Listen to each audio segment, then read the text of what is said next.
war-saxaafadeed ay si wadajir ah u soo saareen wakiilada beesha caalamka ee Soomaaliya ayaa ugu horreyn loogu hambalyeeyay madaxweynaha cusub ee Soomaaliya Xasan Sheekh Maxamuud.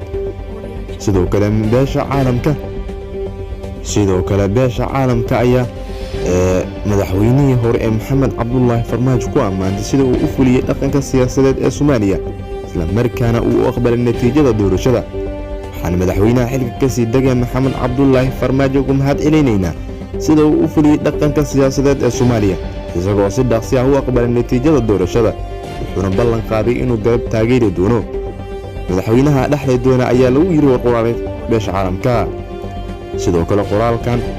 ayaa loogu mahadceliyay guddoonada baarlamaanka Soomaaliya oo wadeenada xirfadleyda xubnaha guddiga wadajirka ee doorashadii madaxweynaha, ciidamada amniga Soomaaliyeed iyo ADMIS kuwaas oo hirgeliyay qabsoomida doorasho madaxweyne oo habsami leh, nabdoon oo ammaan ah. annaga oo ah saaxiibada beesha caalamka ee Soomaaliya waxaan ku taageersanahay ballan qaadkeena aan ku hayno Soomaaliya. waxaan rajaynaynaa in aan fahanno arrimaha hortaminta leh madaxweynaha cusub si aan ugu wada shaqeyno horumarinta nabadda, barwaaqada iyo dowladnimada suuban ee kana qaaday Soomaaliya ayaa lagu soo gabagabeeyay qoraalka beesha caalamka. waxaa qoraalkan si wadajir ah u soo saaray dalalka ururada kala ah